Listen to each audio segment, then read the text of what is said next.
Tens of thousands of football fans came to Highbury. Electrifying. Yes, guys, welcome back to the Cannon podcast and the main podcast on a Tuesday. Yes, it's me. I'm back. Everyone cheer and applaud very loudly for my ego. Come on. The Mario woohoo was very interesting. I missed you. Thanks, Rohan. I appreciate that, mate. Not a word from George. Rohan, show me your blue tongue. Just noticed your blue tongue. Got a cheeky tango refresher. Sensational stuff. What is a tango refresher? Because I know from a Canadian perspective, we don't have that. So what is that? Basically like a lolly. A lollipop. Oh, like a frozen one? Yeah. Oh, okay. You're eating a lollipop. Sensational stuff. Sensational stuff. Well, Here we are. We're back on the main podcast. How are you all? I hope you're doing fantastically well. If this is the first time you're joining us on the Cannon podcast, welcome. Make sure you subscribe. Do all the good stuff you do for normal podcasts. You guys know the drill by now. We are here and we are in good moods, as always at the minute, with Arsenal, because it was another fantastic weekend. We're going to get into all of the drama, all of the good stuff, and just jump straight in. Actually, no, we're not going to jump straight in. Sorry, we need our word of the day. First and foremost. Sorry, I'm getting back into the swing of things. Please, Rohan, give us the word of the day. So I've tweeted this word many times before. So if you've been looking at my tweets, you will know what I'm going to say, and it is veracity. Veracity? Yeah. Have you heard of that one? Didn't he play for PSG? Yeah, no, I've heard of him. Yeah. Have you? Well, and in a sentence, not a word, in a sentence, right? So the narrative of Liverpool consistently back in the day, because it's back in the day now, and I will caveat there's still a long way to go in the title race, but the narrative of Liverpool consistently finding a way, scoring late goals to win games, the real hallmarks of a champion. I question the veracity of those narratives. Very good. And the chickens have come home to roost for now. It's very good. Maybe we can have a metaphor of the day as well. An analogy of the day, a simile of the day. We just keep going. The whole podcast can just be an English literacy course, essentially. Yeah, literally. Well, you said it there, Rohan, and it's probably a good place to start, boys. Listen, we're in dreamland. We're in absolute dream. I mean, I'm in dreamland. My two favourite teams, Man United and Bournemouth, won, and Arsenal are top of the league. It is a very, very, very good time to be an Arsenal fan. I'll start with you, Rohan. Just sort of overall feelings right now. I think I've been sort of on this high since about at the end of September when we had that Newcastle game. And I remember saying it. on the instant reaction. That felt like the moment, and it's felt like it's sort of only gone up from there. Obviously, Liverpool are in dire straits. City lost at the weekend. We're going to have more difficult periods of the season, of course. But what about enjoying this one, baby?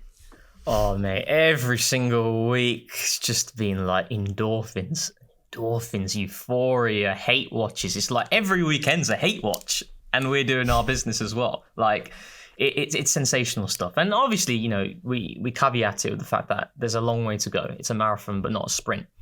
But I have to say, mate, and we have been saying it many times, like, out of all the teams in which everybody has teething issues, I really want I want to stress that so much, because there's a lot of focus on Liverpool and Man City in terms of the transition and the turnover of players that they've had to endure, specifically Liverpool. But Arsenal, I mean, when you look at this season, you know, you've got Zubimendi, who has been sensational, right? But that is a number 6 coming into a positional setup, and he's very familiar with that sort of environment, but coming into a new league with different physical demands. And that's in a role that demands a lot of you as a player. You know, that's a new player you've got there. We've had to play Madueke, a new player with Saka out for a number of games. Then you've got Mosquera having to come in. Then you've got Eze and Gyökeres, 2 players who have not featured in a team like Arsenal from a stylistic point of view before in their career. You know, Crystal Palace play a completely different way to Arsenal, and Sporting likewise in comparison to us as well. So we're adapting to these players, and they're also adapting to us. And it's the same with Liverpool, Man City, but the difference is that we're being able to mitigate that level of teething issue a lot better than those other 2 teams. And I've always said it in which you can't win the title right now, but you can most certainly lose it. And my whole thing about Arsenal in this period, in this cluster of games that we've been talking about against Newcastle, West Ham, Fulham, Palace, then we've got Burnley and Sunderland.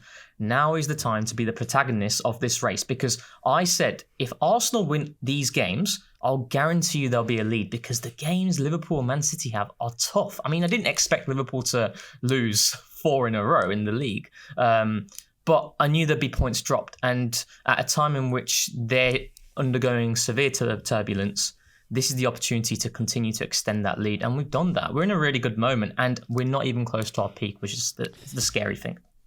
Yeah. And George, you know, I want to stop short of getting the bunting out and sort of booking the title parade, because there is a long, long, long way to go. But at this stage, I think, Rohan, you put some numbers out the other day in terms of, what is it? Is it the West Ham at home? What are those games you said that we? So Newcastle away, West Ham, Fulham away, and Palace at home. In 23-24, we took 3 out of 12 points. Mm-hmm. Last season, we took 2 out of 12. This season, we've taken all 12. Yep. So there's that aspect, George, in terms of the points related to last season. There's the opposition aspect in terms of what's going on with Liverpool and Man City. There's the consistent gauntlets that we keep throwing down to this team, saying, okay, show me over the summer that you're going to be serious about squad depth. Okay, you do. Okay, show me over, you know, this period of games that you're going to work out how to play better against in these types of situations. Okay, you do. Okay, show me in this situation, you know, in this cluster of 5 games that, you know, you win all 5 and you don't concede any, and you do. So, you know, we've got to be cautious and we've got to be conscious, and we don't want to just, you know, celebrate for the sake of it. There's a long, long way to go. But we have to be pleased, and we have to take stock and enjoy it, you know, because there's going to be periods of the season where it isn't like this. So I'm keen on enjoying this bit. But I think it's about maintaining consistency, right? Because most of us, in fact, I'm going to reference, like, for me personally, we had some creativity concerns at the beginning of the season, and I want us to, like, go back to what the actual reality of our start to the season was compared to what position we're in now. Because it's really easy to get caught up in the euphoria of wins when your rivals aren't winning. Like, there's a certain euphoria there. But that run that Rohan had mentioned, I remember mentioning on the pod, saying, I'm not going to judge the creativity until I see what we do in those games. And the last demon that Arsenal had in order to win the title, and my response was a collective one. How can you effectively win against a physical mid-block and avoid clustering of results in bad periods? Those are things that our title rivals just haven't been able to do. And I honestly think it's that simple when I start to look at the number of drop points against the opposition. And when you talk about those specific fixtures, in which last season we only garnered 2 points and the season before 3, now garnering 9, guys, that has been the significant difference in us losing a title race. Like, those type of points has been representative of the type of team that we have failed to really stand up to the test of time with. And if we have done this period, goes a huge way to providing significant evidence over the course of more than just 3 games. And you have to include Atletico Madrid, by the way, in that sample. We're talking about a good 5-game sample in which Arsenal have been able to effectively defeat a physical mid-block through multiple different ways. And to me, that has always been the last question mark of this team. Because as you say, Alex, like, depth kind of gets addressed in the transfer window. That's a squad usage problem. Like, we've all know what the complaints were in 2024, not recruiting a forward, yada, yada. Like, all those are squad personnel issues. But we've addressed those as of the summer. So that wasn't something that I think going into this season, I questioned. Like, we had the personnel. Whether I agreed with every decision or not, different story. But we at least did it our way, if that makes sense. We at least attempted in our own Arsenal way to address those personnel issues.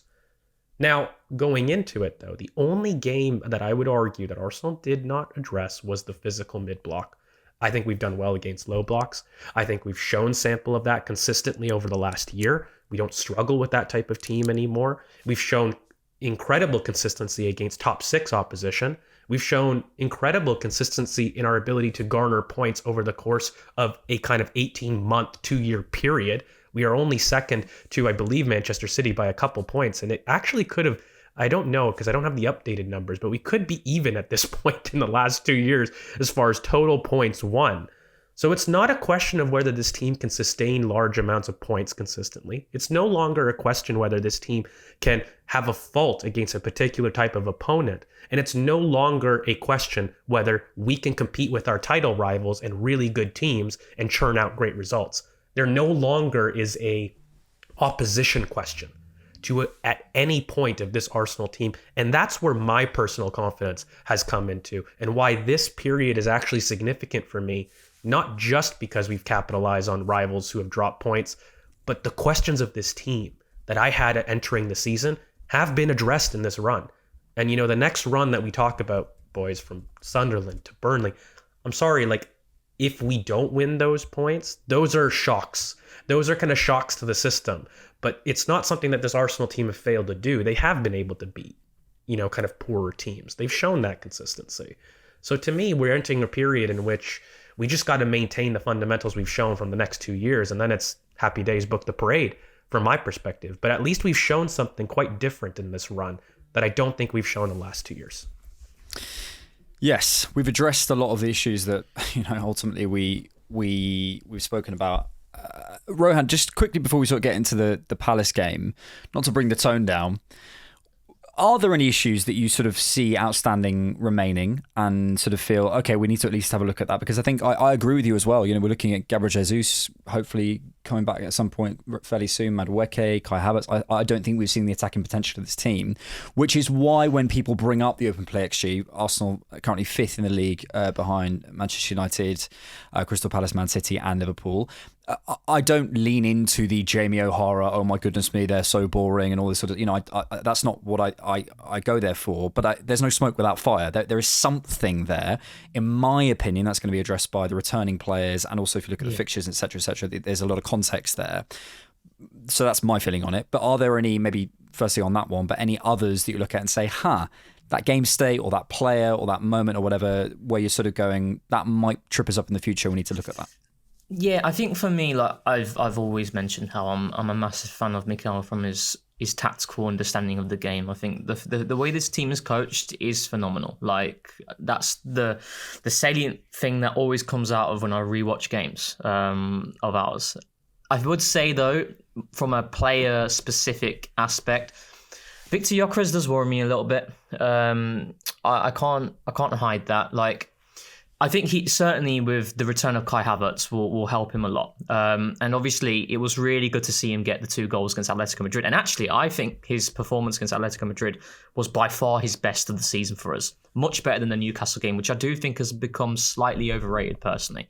But I think with Gyökeres, if we go to the last game yesterday against Palace, that second half, I think you see some of the weaknesses that are very much there with him in terms of his ability to kind of pin players back. Now, people will say, well, we need to change the way we play to maximise Gyökeres, but we are doing that. And to be fair to him, he's certainly showing improvements in a lot of aspects. But I just feel like, in those types of game states where I felt the second half, I would say 70 minutes and on, Palace dominated without really threatening us, and they dominated because they won the loose ball game. The loose ball game is Raya going long, Gyökeres failing to pin any of the centre backs, and they're collecting the seconds and they're going again and again and again without really creating much, and that's down to the defensive foundations that we do have.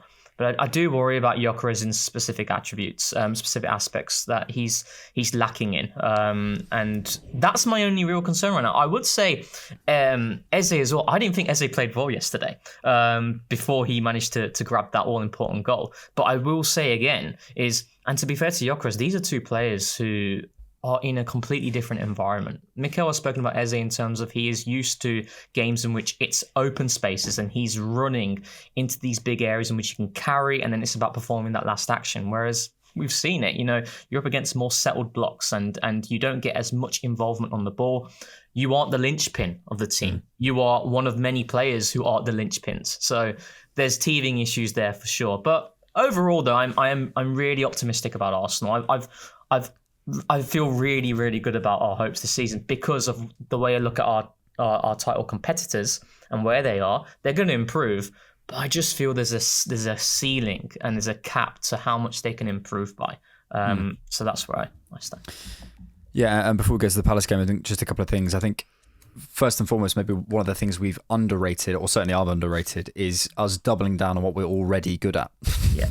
Has been a big thing this season. And, the fact that we are, 3 goals conceded. I didn't think it was possible to get better at defending it as we have, but, whether you want to look at, Gabriel Heinz's influence or wherever you want to go with that, I think there has certainly been levels to go with there. And if there was an Nissan Khan article out earlier in the Daily Mail talking about how we've improved on our set pieces, we're still looking to go there. So even those sort of outsized strengths in some senses have got better.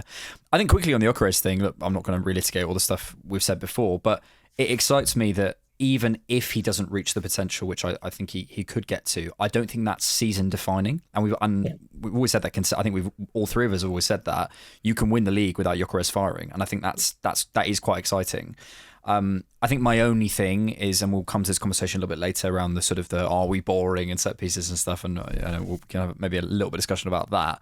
But I do think there is a question mark, at least a light one in pencil, not a big issue, but certainly something I'm looking at over the next sort of couple of months. Is our open play XG, is those creation numbers from different situations. But I also do massively believe they're impacted by the lack of Kai Havertz, the lack of Martin Odegaard. Like the amount he's been out, Bukayo Saka's been out. All these sorts of things. I don't think that's being taken into account because we are in this no excuses Arsenal era, and the fact that we are still winning games without it, without that even being at the top level, even though we're still 5th, which isn't terrible, is pretty good. Let's go to the Palace game. You mentioned it there, Rohan. Eze not having a particularly good game, and I probably agree with you sort of in general, certainly in the first half, but I want to come to you, George, and talk to you a little bit about what Palace were doing. We kind of spoke about this a little bit in this reaction, maybe we can get into it more here. I just thought Palace were brilliant, and I thought what they did out of possession was absolutely superb. I said to you on the instant reaction, I've got a newfound respect for Kamada and Wharton. If I could have had more respect for him before the game, I'd somehow have. These guys out of possession, especially in terms of the way they cover their lanes, the way they work together, the way they want when one goes, one stays. They're watching each other. And I think that's how they suffocated us for a long period of the game. I didn't think us going long to Trossard was working. We were a Martin Odegaard short, basically, I felt. And I think Eze can drop out in that same way. And I think it was more of an unsuited game than for Eze for me, less than necessarily a bad game necessarily. But yeah, talk to me about that first half specifically, about what you saw Palace doing. And Rohan, I know you've got thoughts as well. It's all about compactness for me. And, I've talked about defensive principles on here quite a bit, just from a coaching perspective and just to broadly review. I mean, you have the space between your player and space between your different lines of the team, whether that be midfield, defense, and attack. So that's what we would call vertical space. So your back 4, your middle 4, and maybe your top 2 in a typical 4-4-2. Those represent lines of your team. And the vertical distance between those lines needs to be compact, just as much as your distance between center back to fullback, center back pair, center back to fullback. That's your horizontal compactness. Palace maintained their distances brilliantly. It doesn't matter who is involved in the press, and we can talk about who's narrow in the press, but ultimately, is your team compact both in a vertical and horizontal sense when someone goes? When someone goes to press and a trigger, does your team maintain its compactness on all areas of the pitch, both horizontally and vertical? Palace have done that brilliant. And, for me, it's probably the best team I've seen this season against Arsenal able to do that. And then you have to start looking at the profiles within that organization and how physical are they? And Palace are incredibly physical. They're able to run with Arsenal from a personnel standpoint.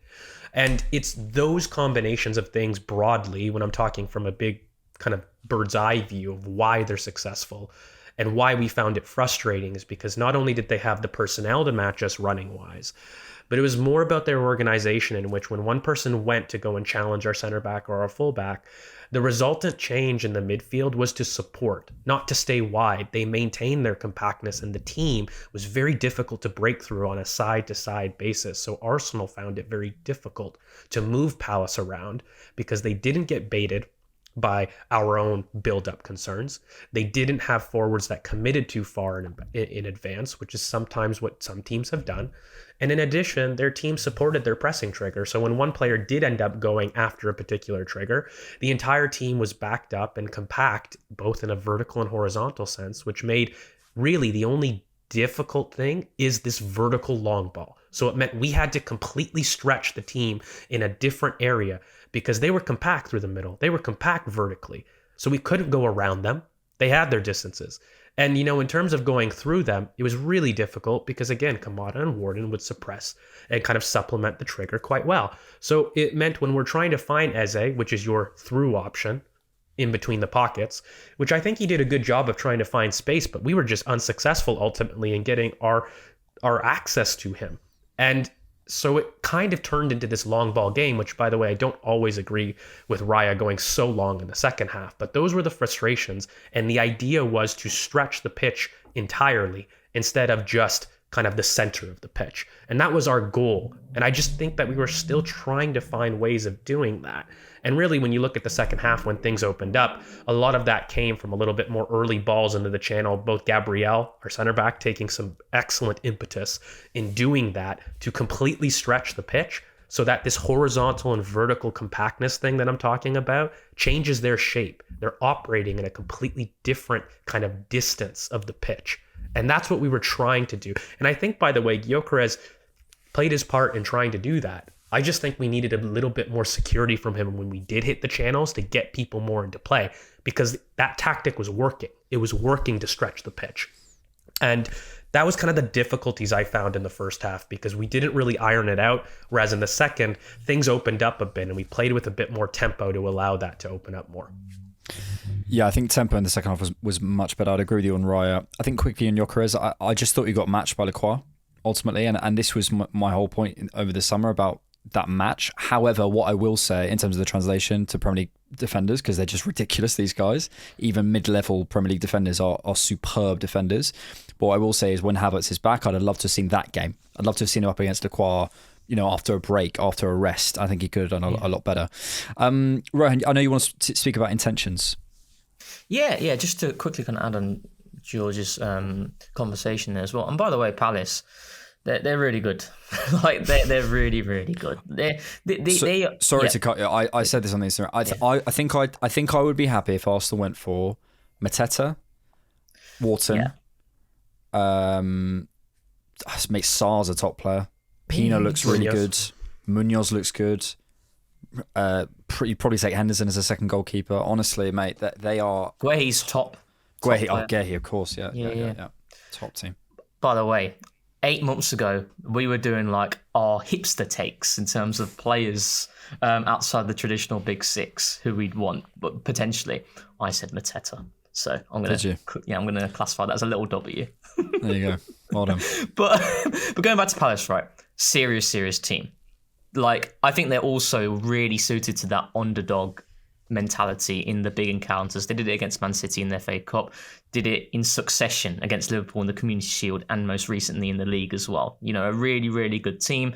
Statistically, they've generated the most XG out of any team in the league so far this season, 9 games in. That tells you how impressive it is in terms of us ability to kind of shut them off in the way that we did. But in terms of intentions, right? So outside of Man United in the league, this is the only other team that we've faced that have deployed a back five. So they played their 5-4-1 shape. So usually when you're up against a back four, typical to fix that entire back line to prevent them from stepping out freely. You got your 2 wingers on the touchline, fixing the fullbacks 1v1, and then the centre forward is positioned centrally to pin the 2 centre backs. Common practice, and that prevents them from jumping out. The benefit of the back five is you've got the additional defender there, right? So you've got that central centre back, which, as you've alluded to, is Lacroix. What that means is the 3 players that you had further ahead can't pin the entire back line, because the centre backs, as you've kind of already alluded to, they jump out and they try and squeeze the space, because with a 5-4-1, you've got Kamada and Wharton, the double pivot. So usually the teams that you will face, more often than not, they play with a 4-3-3, nominal 4-3-3. And in our case, it's Zubimendi, Rice, and Eze. So you overload that midfield straight away with our 3 versus their 2. So that means the wide centre-back, one of them, whether it's Guehi on the left-hand side for them or Richards on the right-hand side, they'll jump out to try and squeeze the space to deny that free player from getting on the ball. So when you're playing against a back five, you've got 2 options, I think. You either are pinning one of the wide centre-backs to create the space between the lines, to give that free player time and space on the ball. or you provoke them to jump out, which is what you've alluded to, George, in terms of the long balls. If you provoke a jump from one of the wide centre backs, then the winger can make that out to in run because he can attack the space. So you've got two options. In the first half, what we were doing, we're very right-sided dominant. Whether it was Timber, whether it was Saka, it didn't matter, or Eze, one of those guys was pinning Guehi every single time we're playing on the right-hand side. Why? Because then that prevents him from jumping out. So if you pin him, you've got someone standing on him.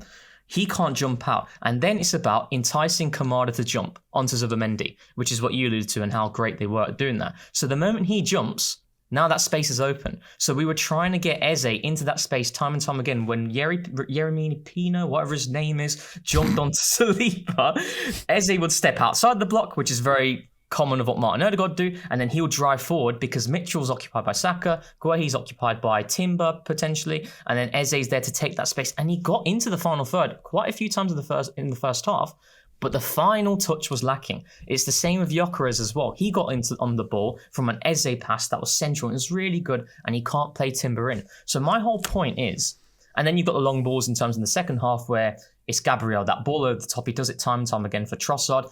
If Saka is on his toes, it's a tap-in at the back post. It's a tap-in. So when we're talking about like clear-cut opportunities, by the book, Arsenal didn't create much. But our ideas, for me, were spot on. The execution was lacking. At the same time, Palace defended really well. All of it can be true together. My only qualm on the performance was in the second half. You know, as we alluded to, Raya going long to Gyökeres, and to be fair to Gyökeres, we know he's not great in that regard. I would have wanted Mikel to come on. If that is going to be the plan, the option for the last 20 minutes of the game, Mikel is going to be able to backboard, does a lot better than Gyökeres. But Palace are top. And we shouldn't take these results for granted. And also, sometimes we over-index ourselves in terms of what we do. Mate, the other team, they are there and they have been very good for a reason. We should be respecting them as well. Yeah. Quote from Arteta after the game: "I told the boys that I probably value this victory more than any other victory this season. We knew the difficulty of it after playing every 3 days.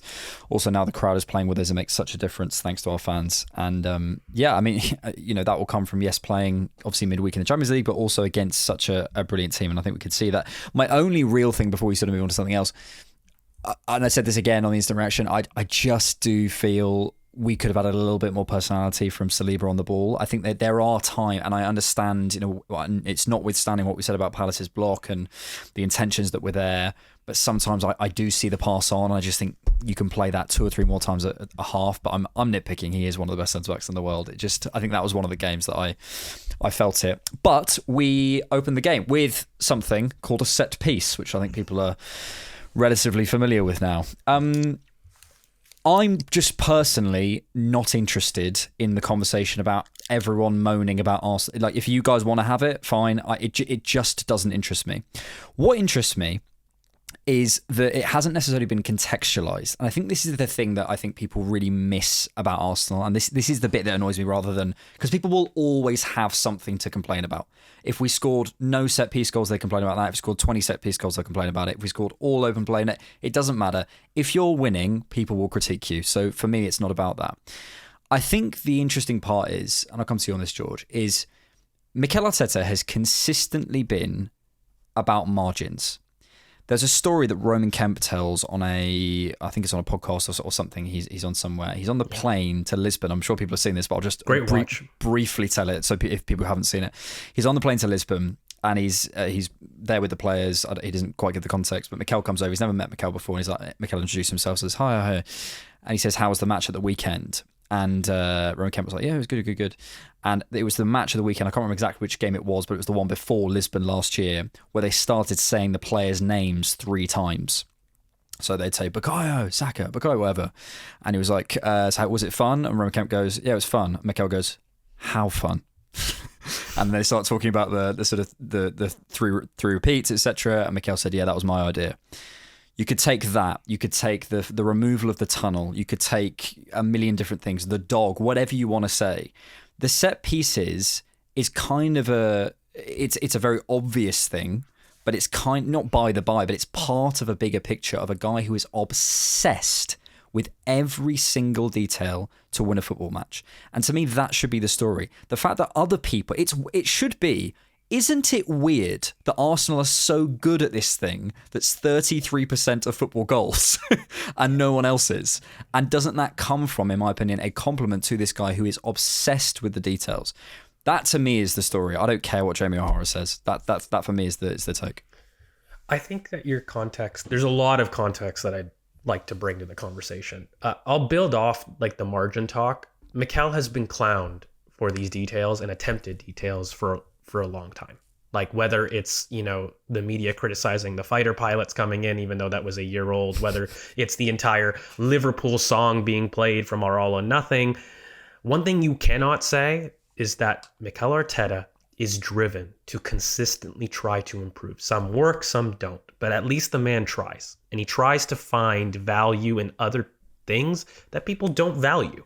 I don't know why that's a bad trait. I've never come across somebody in my walk of life who is that driven. And I might say, okay, look, it's a little weird. He's chosen that method. I might not agree with everything in that method. But I will never say he's not somebody that doesn't look for value in things that other people don't value. And in fact, I would say that's a successful trait. But it's not being banded as such.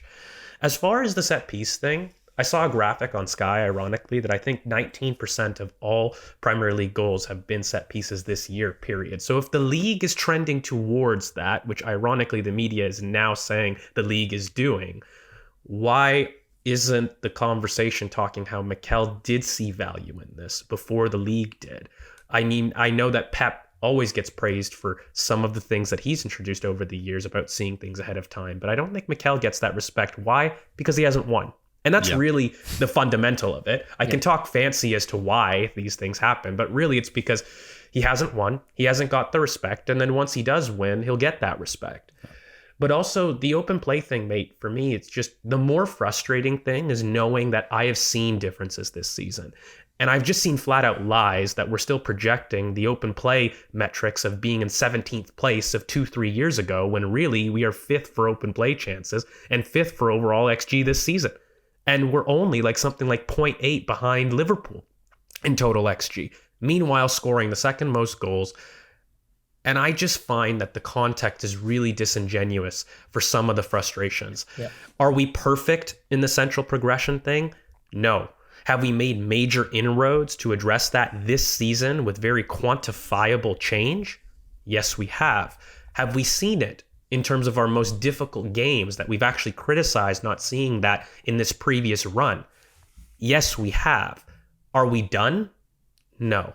So to me, all of those things kind of are true in an essence. I've seen quantifiable change. We've seen it in the numbers, and we've seen the league kind of identify. But I think you're never going to have an honest conversation with Mikel, for me, period, until he wins, both in our fan base and abroad.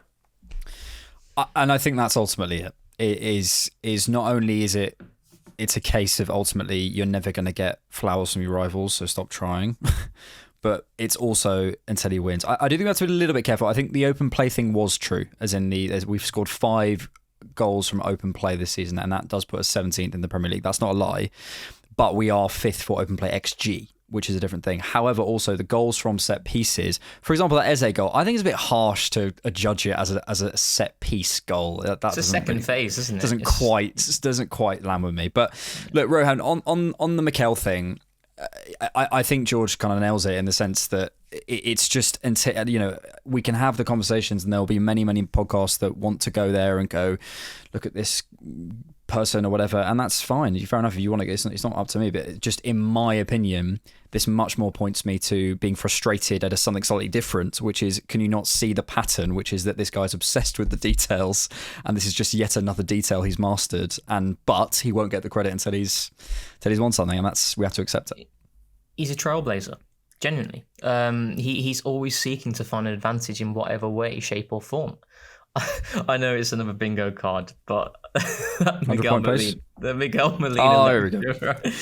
I think that's really important, though, personally, because, like I said, this was back in 2021, where he explicitly states we've got literally an academy coach there. That's academy by name, but you wouldn't associate what his actual role is to the academy. It's basically someone there in which Mikel Arteta, Carlos Cuesta back then, Miguel Molina, all these people as part of the first team coaching hierarchy, they don't have the time to be able to watch what's happening in Europe in terms of trends and ideas. And this guy is literally there to feed back information that is out there that we can potentially implement in our game model. I mean, last season against PSG away from home, if Donnarumma is not on a mad one, we're talking about being in a final in which our long throw-ins have dictated the margins in that second leg, because he makes 2 incredible saves directly from our long throw-ins that we didn't do in the first game, but we did it in the second game. And now this season, I don't know if you managed to catch Gary O'Neill's segment on Mikel Arteta, and he said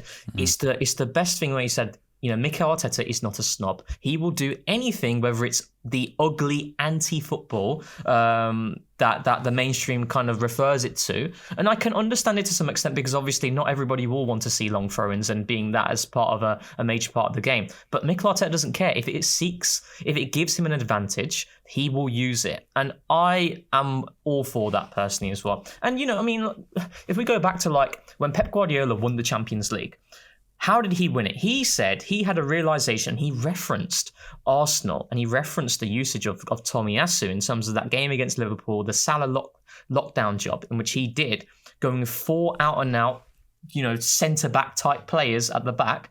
And what did he do in terms of being key for them winning the Champions League? He recognised the fact that when you're playing in the Champions League, it becomes a game of moments. You need your best 1v1 operators across the entire pitch. Best 1v1 defenders to dictate the margins.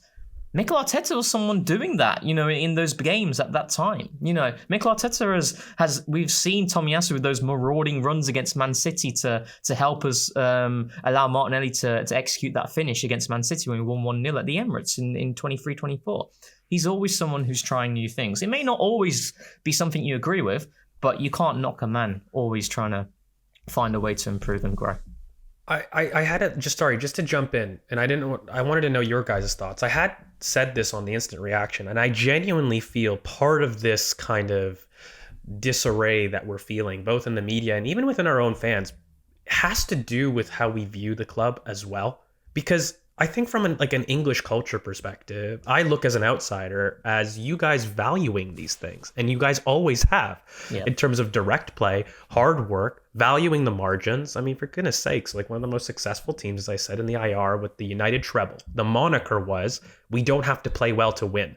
So I don't understand why it's being looked at bad. And I'm trying to have a devil's advocate view of, okay, well, why?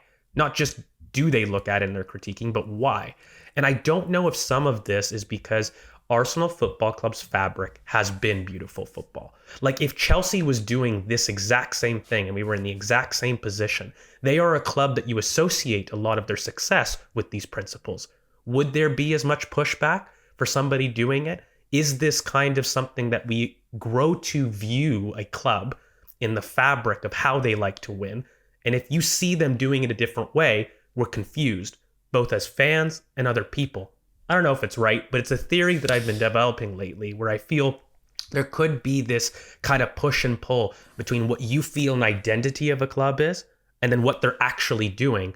And regardless of if it's successful or not, you think it's wrong because it's not in their identity. We're not playing beautiful Arsene Wenger Arsenal football. However, Chelsea do it, and we praise them for their wins. Rightfully so, by the way. I'm not critiquing that. However, is it because it's Arsenal doing it and not a Chelsea, etc.? I think it's probably part of it, but equally, if Chelsea were doing that and we were in 5th or 4th and we had Enzo Maresca or whatever, I'd probably be clowning Chelsea for how many set piece goals they scored. Do you know what I mean? It's just the way it goes. It is just the way it goes, and you will pick on a team's perceived weakness, whatever it is, and I think. I've got myself in hot water before by using a different word, but I think people seek the sort of validation from other fans quite a lot, and they're looking for people who have and pretending that they have no bias towards Arsenal, while also being frustrated by the bias towards them in the media. Everyone is biased. Everyone has their opinions. Everyone has their view on football. Everyone has their team they like. Everyone has their players they like, their style they like, and we just have to exist with it. I think probably the specifics of Arsenal are related to that, and maybe the history of things. And Arsene Wenger, there's probably a little bit of that, but ultimately, no one likes to see a rival team winning. So it doesn't matter what it is, whether it's Man City, it's never going to last with Pep, or whether it's Klopp, they've got how many of them are asthmatic, and all this, whatever it is, there's always going to be something to tear successful teams down, and this is ours, and that's fine. Like it doesn't bother if your frustration is we're really good at set pieces.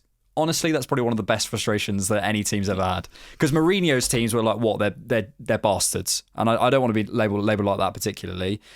Probably Klopp's teams where they're cheating and they got the whatever it is. Like, I don't want that. If ours is we're good at set pieces, cool. There's always something. It's like it's like with Pep Guardiola's dominance in Barca, it will be attributed primarily to Messi. Oh, it's because you look at Messi. You've got a generational talent to go in terms of Messi, and it's the same with Real Madrid with Ronaldo, etc. And I think for me, like, even if we win the Premier League, there will always be something there. There'll always be another thing in which you'll be, oh well, he spent this much money, about time. Like there's always something there. I don't care. Fergie's teams, Fergie time, or whatever. There's always something. So I think there's probably a kernel of truth in what you're saying, George, and I think that probably within the Arsenal fan base, maybe the bit I'd agree with it is we're not used to it necessarily, and probably the reason it's taken some fans a little bit of time to get on board with Mikel Arteta is because if we look at our most consistent performers this season, probably Calafiori, Gabriel, Timber, it's all defenders, mate. That's who we're defined by. And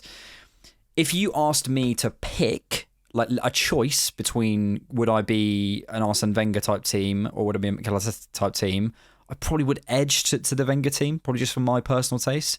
But that would never work in the modern day. So I'm much more interested in the Arteta thing because ultimately it's winning, and he's found a way of winning in this era. And I'd be fascinated if you could take Mikel Arteta back 20 years, because I think he looks at the environment and goes, where can I make a advantage here? Because I imagine he's looking, and I would love to know why he's picked his team to have these characteristics, because it will be a conscious choice. I don't think we just ended up here by some miraculous, divine intervention. It's just reflection from that period. I mean, Mikel was in that period in which we played nice football. Did you see and why it didn't work? Did you see one of his Sky Sports segments in which he was asked about his Premier League Mount Rushmore of managers? Yeah.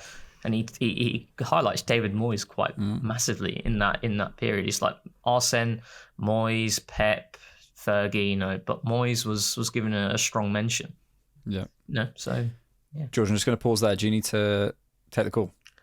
Haven't got the call yet, so I can keep going. I just don't know when he's going to call me, so we can keep going. I can just... Okay, let me just... 42 minutes. Okay, cool. Before we talk Brighton, just want to chat about an individual performance relatively briefly. And that is of Jurrien Timber. Rohan, I'm sure you guys have spoken about them on the pod recently. Post ACL. Here, off the back of an ACL, Jurrien Timber. If he's not the best right back in the league, who is? Right. Okay. Right. This is not going to go down well in the comments. I do think Reece James is the better all-round right back than Jurrien Timber. Get him off the podcast. Get him off. You hate Arsenal. I hate Arsenal, hate everything about the club. Now, Jurrien Timber, I back him against anybody 1v1 in defensive situations. I've said it, he's our best 1v1 defender since Ashley Cole. Better than Tomiyasu, better than Bakary Sagna. But Reece James, and again, the whole thing about Reece James, and it's a really fair argument in terms of the availability. Can you consistently be available over prolonged periods of time? If he can't, then it doesn't matter. But from what I have seen of Reece James, and I do think his availability has improved over the past, half a year or whatnot. His all-round game in terms of his passing in the final third, in terms of his crossing variety, he's the complete package. And that is the kind of challenge I set to Timber. We're seeing improvements, but Still want to see a bit more precision in the final third. Still want to see him take he takes a few too many touches at time in which he overplays it. Like, there's so many times in which he's beat 3 or 4 players, and I'm thinking, yeah, just pass it to the free man. And then he tries again, and then the chance isn't there anymore. So, but we're talking about the top echelons of player here. Like, I classify Reece James as an out-and-out world-class right back. So, yeah.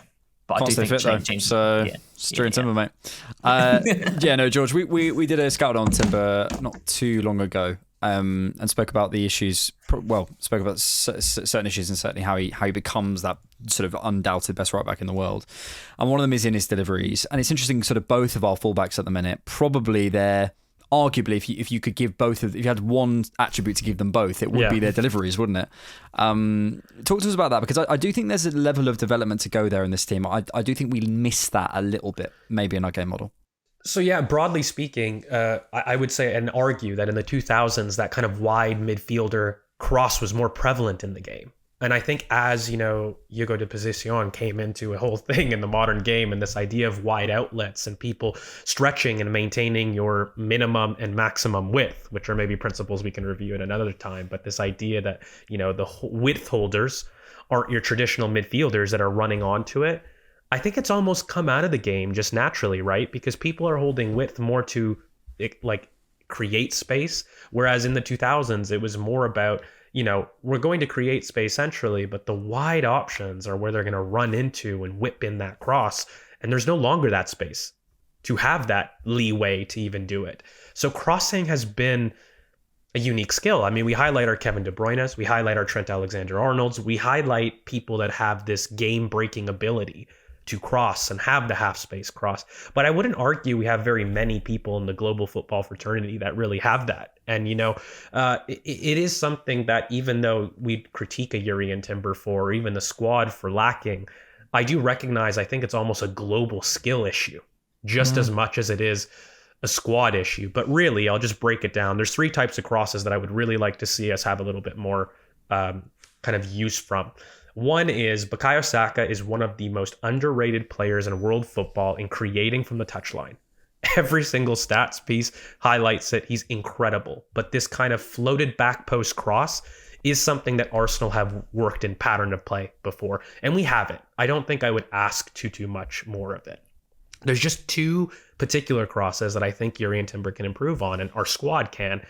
And it is in the half space, the floated cross in that half space area. So when you're between center back and fullback and you find yourself just outside the penalty box in that area, do we have consistent people that are able to float inside of the box to deliver some whip deliveries?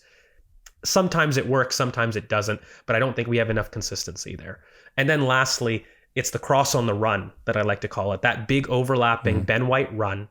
He's ironed the cutback, but even Ben White, I would argue that first time cross, that whipped cross across the danger area, Jurrien Timber tends to put too much sauce on it because I don't think he trusts his technique enough in those areas, which again, we kind of talked about in the scouted. But regardless, that's the second type of cross I think that this team can do a bit more of. And I'll just tie it off because, Rohan, that's the point that you're mentioning with Saka being a little bit more on his toes at the back post for. That's that type of cross that we as a team need to be a bit more used to. And I think part of the reason Saka, not just in that instance, but broadly, we're a little bit more on our heels on that type of cross because our team doesn't do it. It doesn't do it with enough frequency. So we need to have a little bit more, strength competency in that outside of the boot cross on the run, the whip ball, I like to call it. And then the floated half space cross that's in the half spaces that we've always said Fabio Vieira would be great for. The Kevin De Bruyne, the Trents, they all have ironed that half space floated cross. So yeah, you pair that with the back post that we already do really brilliantly. You've got a complete crossing repertoire in the team. Yeah, and I think it's a big development place for, I would argue, even Ben White. I think that whip cross, I think Ben White can develop that. I think almost every single player on our team, our fullbacks, can look at this. But also, Calafiori's, I know you guys never mention it, but he's younger than Saka. That's another stat pad one on next. It's a stat pad. It's another classic. We never talk about this, but actually, you're Might use that Saka. actually soon. Yeah, go for it. Stick on the bingo card. But he is, and Timber's still only 24, and we've got plenty of miles. Skelly is still 19, even though it doesn't feel like it. So, lots of development to come there. I think it will come. I can see it with Calafiori sometimes. I can see him trying to get the angle for the cross go. I can see him trying to create that separation. I think it will come. Before we come to questions, let's talk Brighton. We're recording on the Monday. I think we're playing on the Wednesday. Rohan, isn't it exciting that we could play, theoretically, something like a Kepa, White, Mosquera, Saliba, Lewis Skelly, Norgard, Eze, Marino, maybe Marino up top, Saka, Martinelli, 11. And that would feel like a team that we haven't particularly seen. A lot of players who probably need minutes. And a really, really strong side at home against Brighton in the Carabao Cup. This is kind of the position we wanted to be in. I think earlier I've sort of said a couple of times over the summer, not to disrespect the Carabao Cup, but I think it's worth asking the question: is it worth 6 mid-season games for what you get out of it? That is the big question. But it is when you've got the squad. Yeah. If you have a squad that's able to deal with the competition, as I believe we do have now, it's a competition I then want to win. So I'm now looking at it, considering the work we did in the summer, and thinking, let's go for it. I mean, I felt we approached the Carabao Cup really well last season against Preston, Bolton, Palace, and then even Newcastle. I mean, we lost to Newcastle, deservedly so, in terms of over the 2 games. I didn't think we earned the right to go to the final because I felt Newcastle were a lot more complete in their performance. But in terms of the selection and the lineup, I don't think we belittled that competition. I felt we actually approached it really well. And I think we'll do the same on Wednesday. I'm really intrigued by this because we know our squad's stacked. But I think a lot of people want 11 changes, right? 11 changes. I think Brighton will fancy their chances because when you have 11 changes, a lot of these guys have never played with each other before. So there's going to be serious levels of a lack of synergy between players. And that's my slight apprehension in terms of going through. So I don't know what my lineup would be, but I think you do need to still play some of the big guns, personally. A couple of them that is supplemented with the rotation. I mean, Mikel Merino has to play up top for me. Has to. Like Victor Gyökeres, for the faults that we have mentioned before, for the things that he is offering to the team as well, he is being run into the ground. He's playing a lot of minutes. I think this is a perfect opportunity to put Mikel Merino up top. But when I'm looking at other positions, I'm thinking this could be a really good game for Miles Lewis-Skelly in midfield because, against Port Vale, we started with Waneri and Eze. Eze's played a lot of minutes recently, so there's an opportunity there to have Miles there. I think Hincapié, I'm really excited about this one because I don't know much about him. So I'm just going to sit back, observe. You've done the scouteds, but I don't know much about this guy. So I'm intrigued about that. I'd love to see Calafiori left centre-back as well. I've always wanted him to get more minutes there. Mosquera will play, Kepa, Norgard. But I don't know how you guys feel. I feel like you can't just go full out 11 changes, personally. No. You got to. No, I don't think you can. But I also I agree there's a way of doing it, and you can also, let's say you start with Saka and start with Saliba and Gabriel. There's always half time to take them off or whatever it might be. It depends how the game evolves, depends how they recover. This is another thing is it's very easy to sit there and imagine that, that game would have drained everyone at exactly the same like they're on FIFA. Well, some players, a game really takes a lot out of you, and some players actually turn up the next day, they're like, actually, I was fine yesterday, I didn't run that much. It was just happened to be that game. The one thing I will say with Brighton, I watched them against Man United the weekend, and I think you can run through them, was my feeling. I think Baleba, I don't know what's going on with him. He doesn't look right. He does not. His touch is off. Even Vifer doesn't look right at the minute. I don't know quite what's going on, but they did not look good, certainly in the midfield. And Van Hecker and Lewis Dunk, I think you can step onto them when that's happening.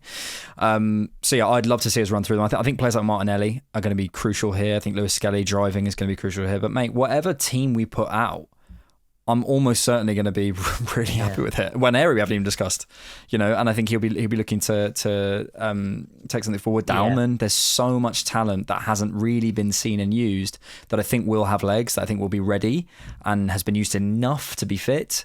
But yeah, I'm excited. What I will say though is, I didn't watch the United game, but Fabian Hurtzler, I like to call him the final boss out of the outside of the traditional big six. Yeah, because mate, his ability to take points or take wins off the big sides is incredible. Like consistently doing that. I'm surprised Man United managed to beat them as well. But I didn't watch the game, so it'll be tricky. It'll be tricky. I think it'll be a lot harder than what people potentially suggest, and that's where I don't know about the lineup. Would you start Dalman? Probably not. It would depend for me, kind of on the midfield, to be honest with you. Because look, there's a lot of chemistry change, but in general, one thing that I think we need to kind of get used to is this idea, but the squad being so big that there's going to be partnerships that we prefer to close out games, to start games. Like there's going to be a lot more intention with that involved. So for example, like I think Ethan, if he doesn't get a game here, will be very angry. And then I look at, our fullbacks in terms of both Miles and Ben, and I'm looking at myself, what kind of right wing really suits an Ethan with Ben overlapping?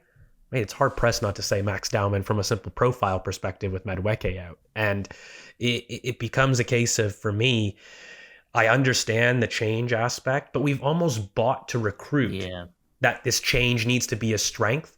So from just a pure intention to how we've recruited versus knowing too many changes disrupts chemistry, which is just a basic thing that we all understand in football. It's like, I think we bought the squad to be able to have full length change and to have huge change and still maintain the level. Like that was the intent with the whole squad option.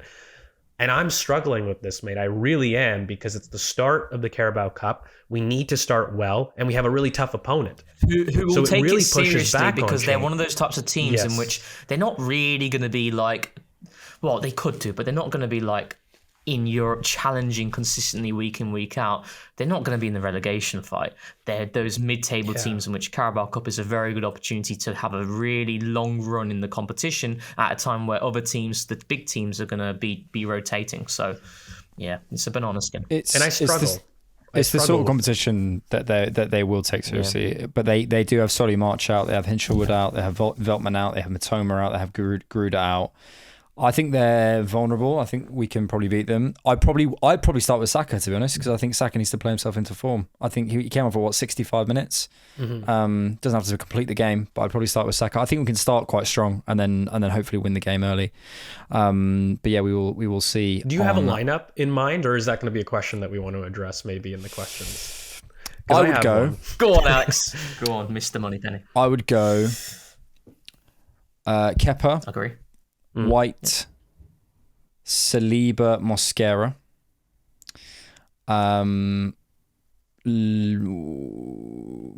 Hincapié, Norgard, Lewis Skelly, Eze, Marino up top, Saka right, Martinelli left. That's what I do. And that's strong. Yeah, serious team as well. Just thinking maybe going Saliba. Yeah, and I don't know. Saliba's my only question, and I would probably have Calafiori back at left center back to accommodate that, and have Mosquera right back.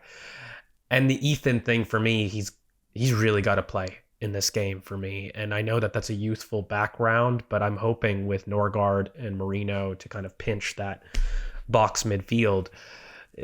I would probably play them, and other than that, those are my only two changes. I'd 100% start Waneri at right centre mid, and I would go with Miles at left centre mid as well. But again, so many choices. We shall see. It might not start with Miles. Who knows? I think I can't see both of them starting, but we will certainly see. We ask for your questions, as always, on the Discord server. We get priority access to our questions. You become a Discord member by becoming a YouTube member or a Patreon member, which you can do from the link in the description. You get scouted episodes, you get rewatch episodes, and if you want to become a director, you can do so from that same place as well, where you get access to our monthly phone-ins, you get Georgia's Tactics Show, you get priority access to vote on the Scouted, loads of stuff. Come on, join us. Question on the Discord from, two questions actually about Eze from Dinny and Bear. Go on, Dinny. First one from Dinny, which was Eze has 5 goals and assists in 11 games so far for us, despite him having a slow start. Don't know who said that. Do you think he has the inevitable gene that will help us turn draws into wins, even when he's not playing well? And Bear says, do you see Eze's future with everyone fit through the middle or on the left? Rohan. Yes. What I will say is I think Mikel Arteta is doing a really good job in terms of adapting to Eze. Now I know it comes from a set piece, but again, there's a consistent manner in which Eze is finding himself in central areas near the top of the box or in the box, ready to shoot on sight. But the thing is we're manufacturing situations in which we get him into that area of the pitch in which he can shoot on sight. Newcastle left goals on the pitch. West Ham should have scored. And then most recently against Atletico Madrid as well, and now the Palace game. So I think we are manufacturing scenarios in which Eze can be in that specific space, and also it's also getting more out of Gyökeres in terms of being able to allow him to stay higher to pin the 2 centre-backs as opposed to being a facilitator and dropping deep. So I think we're doing really well to kind of create an environment to allow these 2 players to really flourish. In terms of like the inevitable gene, I can see that because I think his ball striking is top. Like, he's only got 1 goal in the league, but he could easily have had more. And it's some really good goalkeeping as well, of Nick Pope in particular. So I do see that. I think he's a special player in that space. But I would like to see more minutes on the left-hand side, personally. I've always felt with a right-footed cutting in for Eze. It's certainly the role that he'll be more familiar with, stylistically, because right centre-mid, as much as I think he's doing well, he's not really familiar in that role, right? And I think that's something that we certainly do need to consider if there is that slow start narrative in regards to Eze. But overall, I'm really happy. I'm really happy with him. I think, at risk of memeing myself, I do think there is an element of kind of suck it and see with Eze, and I do think Arteta approach it from what I hear and see, and whether it's Kai Havertz or Ben White or whoever it might be. I think he is much more willing to see kind of how it evolves. Yep. Than especially in early periods of players with us, I think. And I think he will just do a bit of experimentation. I think there'll be periods left centre mid, right centre mid, because ultimately how can you predict, for example, I don't know, Ben White's connection with Saka and Odegaard? No one, when we signed Ben White, went, oh, that's clearly going to be a pod. No, you didn't. Like you just, it evolves. You just see how that's going to work. And who knows? Maybe Eze and Calafiori works, or maybe Eze and Nkapie ends up being an unbelievable pod on the left-hand side, and you really can't move that around. Or maybe it ends up being that Eze keeps finding those pockets, and I keep predicting that thing with Mateta for Gyökeres and that sort of early ball through and those sorts of things. Maybe you get loads of goals there. That makes sense to me on the left-hand side, but I can also make the right-hand side work as well. So I don't know, man. I think it's a wait and see for me. Yeah, it's a wait and see massively with Eze. I think he has so much talent, so much football IQ, and he's just got so much football in his feet. You know what I mean? Like he just can make things happen. So really, for me, this is a period of experimentation with Eze. So I think it's about, especially with him, about how he communicates with others around him massively. I think he's been a really proactive presence in terms of this team forcing decisions. And I look back to some things that haven't been recorded necessarily as proper assists because it hasn't come off, but the way he's been able to break games from deep has been something that I think is pretty consistent and something that I felt like he always needed work on, but he's been able to do that for us quite a bit. That drop out of the block role is not Eze that we've seen at Palace, and he's slotted in seamlessly, able to do it. I think he had the skill to, but it's one thing to execute and then project your idea about quality. The only thing that I think that Eze must have is effective runners beside him. And I think whether that's on the right or on the left, if you're asking for Eze to operate primarily on the left, cut in on his strong foot, you need a Nkapie symmetry. You need somebody with strong running on the outside. If he is going to operate in, right central midfield, the reason that works is because he's got a Bukayo Saka on the outside that's able to run. Another pair that I really don't think we've seen enough of is the Eze Martinelli connection, where just naturally a passer like Eze with a strong runner like that is going to pop. And, you know, even on the right, if you pair a Madueke who's a runner with an Eze that's next to him, it will pop. It's just that symmetry of making sure that your carrier in Eze is matched with a long distance runner next to him, whether that's on the left, on the right. And I do think, to be fair, Mikel's being a lot better at recognizing partnerships like that. But regardless of whether people want to see him from the left or through the middle, I do think that has to be consistent between it, whether it's on the left or on the right, just pairing that profile to really exploit in behind. You're going to see Eze pop more than you will with having somebody that's more ball to feet. So if you have, like, you know, Eze who's a 10, and then you have Trossard on the left, like, it can work, but it's not the best use of that. He's someone who always will give players time in a specific role. Like, you know, when we saw Mikel Merino against Bournemouth last season away from home, and the discourse was, I never want to see that again. I was like, well, he's tried it in this game. He's tried it for a reason. He will try it again because he believes he like the Kai Havertz discourse. You know, when he was asked about, you know, the centre forward transition, he was like, well, we just felt Kai was in a better moment at centre forward with the players around him. And then that's when that kind of pathway led to Kai being the centre forward for the team. So I think he's very much someone where he looks at specific attributes, puts them in positions, as you alluded to, Alex, and then just allows it to flow and to see what happens from it. And Yeah, and the thing is, George, like, for example, with the Trossard thing, I agree with you, but I will still want to see it. You know what I mean? I want to see it on paper. I want to see it off paper, because until you've seen it, it's very hard to judge things and have the impact on other players. And if he's on the left, where does that push Declan Rice to? And it's very hard to predict all the ripple effects of something. So I just think there's going to be a period of experimentation, as we saw with Ben White, as we saw with Kai Havertz, as we saw with Martin Odegaard, as we've seen with Smith Rowe, Saka, everyone, until he finds probably the right place. And I think it's about finding him relationships and building those relationships in the team, as I guess we're kind of all saying. Let's do another one on the Discord from Sky, who says, how did you feel about the atmosphere for the Palace game? Whilst winning 1-0 is great for results, it does very little to inspire the crowd. Is it the responsibility of fans to create the atmosphere, or should the players be doing more to lift the fans? Were you there, Rohan? I wasn't there, no. Yeah, I was there for West Ham. I was there for West Ham, and it's kind of like it's not the same in terms of like team from like how good they are. West Ham are pony, but it's that type of game, though, isn't it? Really? Yeah, I don't know what the internal conversations are.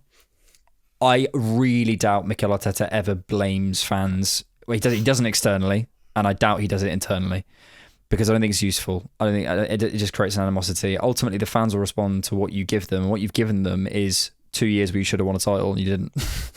So they're expecting a title, and so if you turn up at home at 12 o'clock against West Ham, whatever it was, they're not going to be excited by a nice passage of play. They're going to be excited if you spank them. Do you know what I mean? So also, we've got to a point now where, I get it. I get what people are saying, and I understand people who are like, we need to improve the atmosphere and people need to be singing and stuff. I fully get it, but until we're in the latter stage of the season, until we're smashing teams, we've set expectations and the bar so high now. That's what it is, and you can either go, oh, well, then it's responsibility of this person or that person, or you can just say, no, play better and win, and everything will take care of itself. I do think, that 22-23 season, in terms of, because it was, I know, I saw that. Yeah, because it was a shock to the system, right, in terms of how good Arsenal were, and that's what generated that excitement, and that's why you saw a lot of the atmosphere, the noise as you went through the season. But once it came to crunch time, in which, right, we need to win this now, it became a lot more tense, and the atmosphere wasn't as good as what you've seen there. That's just part and parcel of football at a big club, right? So, like, it's quite bad, but it's the standards that Mikel has set, and he said it after that 23-24 campaign when we lost out on the final day of the season. He said, don't let your standards drop. We need to go again.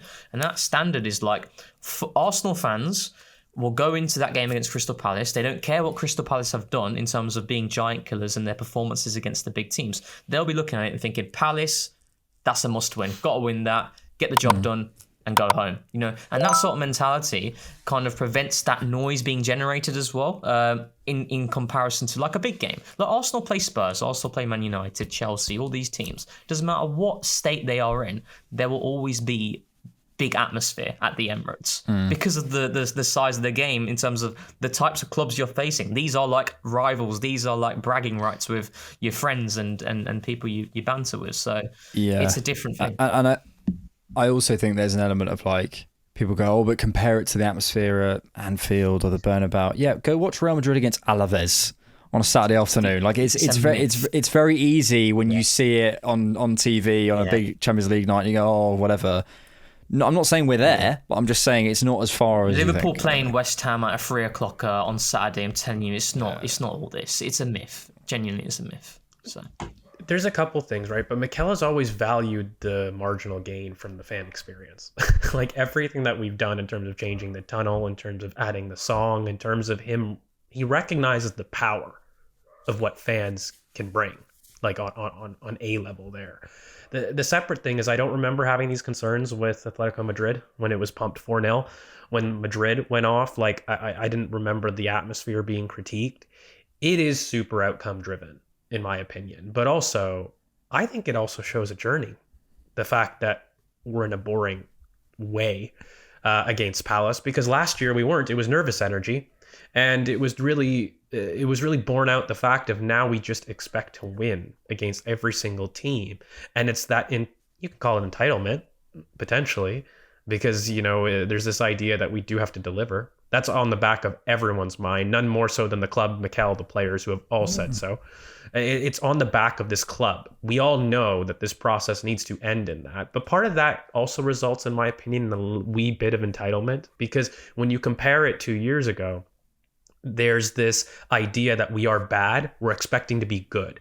Now it's a very different expectation. It's to just win. For example, I think the conversation is a lot of fans actually are a little bit more scoreline driven. Like if it's not 3-0 in the first 20 minutes, the atmosphere and the team are bad in general, because there's just this expectation you must win and win convincingly and win by 3-4-0. And I think that kind of bores a little bit more, because it's like, well, we haven't won. If we had won last year or 2 years ago, this conversation probably wouldn't be there as much. Mm-hmm. It's really that pressure from, I think, the whole club wanting to win. And I think that's more of the case, because for me, the atmosphere has actually been really good. And that's probably one of the biggest things that Mikel has healed, is the connection to the fans, broadly speaking. It's just coming up now because, again, it's that expectation to win. But I would argue there's growth in the fact that Palace was boring, because it wasn't boring last year and it wasn't boring the year before. Yeah. So I think there's growth in that. Yeah, for me, look, people will have different views of football. It's just not. It's maybe because I don't go to the ground enough. You know, I only go probably every 3 or 4 home matches. Like it just doesn't. I just care about what's happening on the pitch. It doesn't. It just doesn't. That's always a byproduct. It's like, you know, I don't know. I'm not particularly happy at school. Are your grades good? Well, if your grades aren't good, everything else is going to fall. Do you know what I mean? It's like if you're not going to the classroom, everything else is going to fall away. That's the first piece for me. So, yeah. And sorry, just to jump in, because I know I've heard this from other people, and I obviously don't go to games, but probably the one criticism I think fans have that probably go to games is things like the PSG tifo that the club deny, attempts for the fans to get involved. I don't know the politics involved behind who allows that at the club or not, but I think there are a certain group of fans that probably feel that there's a willingness for fans to want to get involved. But I almost feel like there's that fault in every club. If it's not the tifo, every club's fans will probably feel the club don't allow them to do what they would like to do on some level.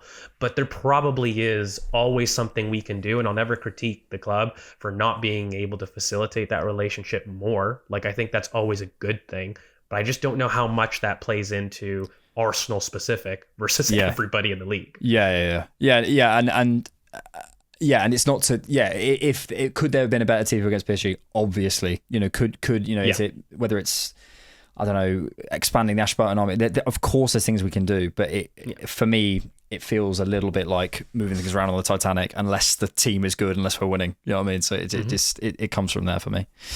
I'm going to roll a few questions into one from the dreaded website. Can we get Mikel Merino some minutes at centre forward? I feel Gyökeres has been fine, but racking up the minutes, says Ben Allaire, especially with how physically he plays.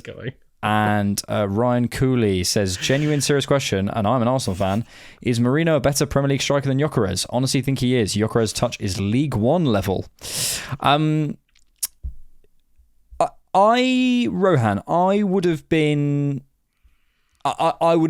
up for seeing more of Mourinho in this period, mainly because I think a lot of Gyökeres, not all of them, but a lot of Gyökeres' issues have come from being run into the ground. I don't think he doesn't look fit to me, basically, and I think a lot of the flat-footedness we're seeing, and a lot of the for example, with Lacroix, I think he can match Lacroix. I'm not saying he could absolutely destroy him, but I think he can match Lacroix in a way that he couldn't on Saturday. So yeah, I would have liked to see more. Yeah, Mourinho. I mean, for me, the only criticism I would have had on Mikel on the weekend was, like I said, if your approach in that final 20 minutes is to bypass the entire pressure of Crystal Palace that they were offering in that moment because they needed the goal, because they're one goal down, Mikel Merino is a better avenue to use, a better option to use to combat that game state, to allow you to have more success in what I call the loose ball game, which when you hit it long, it's going to be an exchange, and then there might be another exchange, but Palace were winning those exchanges and they were going again and again and again. And granted, we were fantastic defensively with our midfield and our backline as a unit, and our wingers as well, putting a lot of work in terms of tracking their wing backs. But I just think we would have been able to manage that period a little bit better with someone like Mikel Merino, because I do think that he's better than Gyökeres in that regard. And yeah, I mean, I'm like I said, against Brighton, I think Mikel Merino has to start for me. He started against Port Vale up top, in which I felt Martinelli was actually going to start top, but that didn't happen. So yeah, I think it will be Mikel Merino to get minutes there. Do you know what's funny? And you said this as well about Gyökeres from the start, and I think it's coming true, is that it's going to be such a flip-flop with him. Yeah, it is, yeah. And I think there was a flip one way, and I think we're now seeing a flip the other way. Certainly, if you take online discourse as representative, which I don't particularly, but I think we're seeing the flip the other way. And actually, for me at the minute, I'm much more on his fitness. I still think he's doing a lot of great stuff. The goals aren't quite flowing for him, but I think, but ultimately, the limitations have always been there. And the only frustration I would say I've had is people who won't accept the limitations. But now I think people are accepting the limitations about going, okay, how do we support you then? How do I get you in the best positions? How do I make sure you thrive? How do I not lose the balance in my team? And I think that ultimately will come when Kai Havertz comes back, because then he can be put in better game states and situations. And that's the big thing for me. The frustrating part of the whole Gyökeres conversation has been the head in the sand aspect of it. Of no, you don't understand. We've signed the best centre forward in the world. No, we haven't. But we've also not signed a bum. Yeah. It's just about saying, how do we put this guy in the best situations possible? And we've signed him at a great price, as we always said. So it's a weird one. It's one of those ones. So it's very emotional. Yeah, it's one of those ones where I'm again, a massive advocate of giving players time and opportunity to gel, to have continuity, etc. For me though, I just some of the things that I didn't think he was great at, I felt he could improve on. I still think he can improve on, but I'm questioning some of those things now after a sample size that I still think is fair, that I've seen of him. He's going to get better with Kai Havertz, but I just, a little bit disappointed in certain aspects. And that's just me being truly honest, and like for example, I was talking to George while you were away about his box movement in terms of the static nature to it. I didn't see that when I was watching some of those games, but I've seen it now and thinking, okay, I didn't notice this. So, yeah. But like I said, the price is the important thing. The price and what we paid for him, that needs to be stressed. And I think he will be a massive net positive across the season. We needed a number 9, and for that price and what he's going to bring us over the course of the season, especially when Havertz is back. And I think the Marino thing hasn't helped him. I really think Marino, if he'd played more, I think he would have been better. The difficulty with it, George, maybe this is the place to close it, is I just feel like whenever we discuss Gyökeres on this, there's a kind of there's an atmosphere around it, because ultimately we put our line in the sand fairly early. But I just think we've been consistent. I think we've just said the same thing basically all along. And then when the price changed, we were like, okay, still got limitations, but actually we accept it. And it's a difficult thing because number 9s are always going to be this slightly do you back him? Do you know? It's not just Gyökeres. It's when you sign a player who is, your number 9 at your club, or maybe your new number 10 or whatever it might be. there becomes I remember about Ozil. There was a bit of a like sort of, do you back Ozil or do you not? And you don't get him. And there's always that around players who have a bit of a sort of mystique and are meant to be the sort of the firecracker in your team. I just want consistency, and I think the consistency I'm not seeing at the moment is in supporting him, actually, because I don't think he's had the support, but also I think there's been inconsistency in terms of assessing the reality of what he is. I think there's an emotional response between expectation and then like the reality. So if you were somebody, for example, that believed Gyökeres to have a 20-goal, 30-goal impact season that truly was one of the best strikers in Europe, and you're not seeing this, there's an angry reaction to people that are going to push back on that.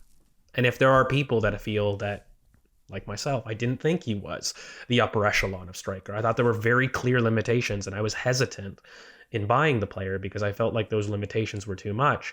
The reaction is, well, that's incredibly negative on a new player. Why don't you wait until you make those opinions? But ultimately, they're just opinions about a player.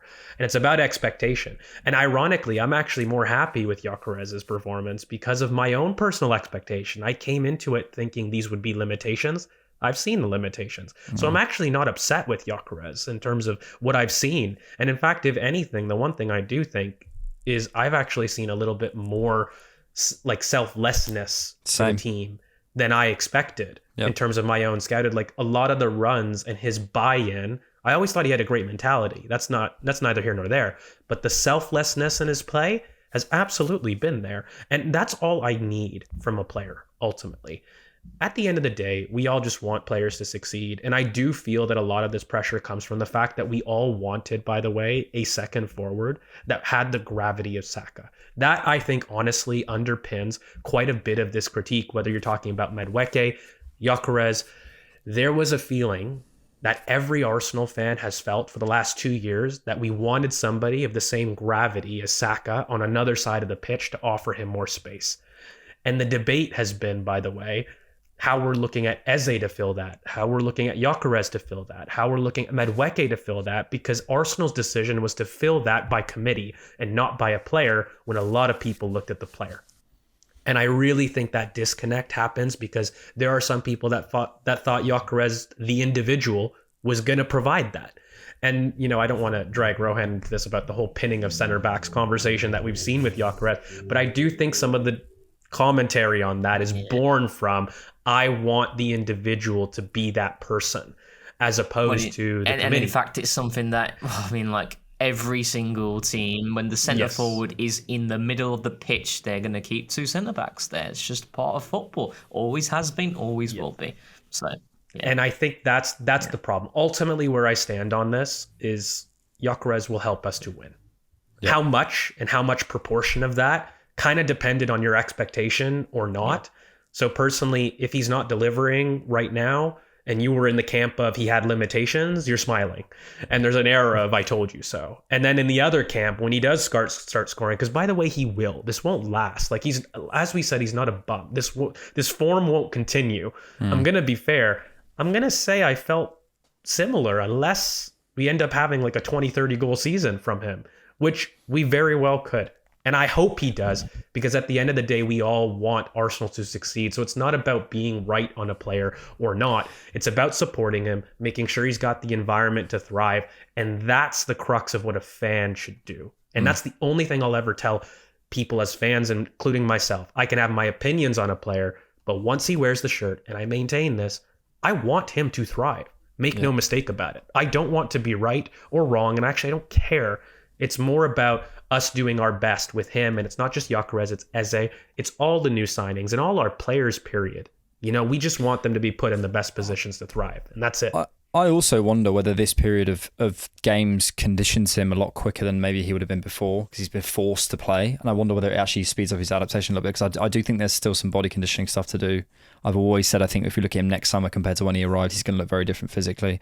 I completely echo what you said about the sort of the buy-in. One of my big worries, I think I probably said this on a podcast, was yes, you see that tunnel vision, I want to score, but sometimes that can work against you. But I think he has that, but actually maintains outside the box a work for the team, which I hadn't seen, which I really, really like. But there you go. I'm sure we'll come back to Gyökeres many times this season. Thank you, chaps, for joining us. Thank you all for joining us at home or wherever you are, at work, on a run, whatever you're doing. Thank you for joining us. Thank you, Rohan. Thank you, and nice to see you back. Thank you, Rohan. This is your chance to say you missed me, George. Go on. I have missed you. It's been nice to have the three amigos back. It's been really, really nice, actually. We're back. We'll be back with an instant reaction on Wednesday. We'll be back with a scouted this week. We'll be back with a rewatch. I think you guys are rewatching the Brighton game, correct? Yeah. We've also got a director's box phone in as we're recording in 9 minutes. So that will be available for you guys to have a look at as well if you want to join us over on there. All that remains to be said is thank you so much for watching. Thanks for listening, and thanks for keeping it Arsenal. Tens of thousands of football fans came to Highbury. This was one kind of queue the ladies thoroughly enjoyed. Electrifying. Electrifying. Inspiration.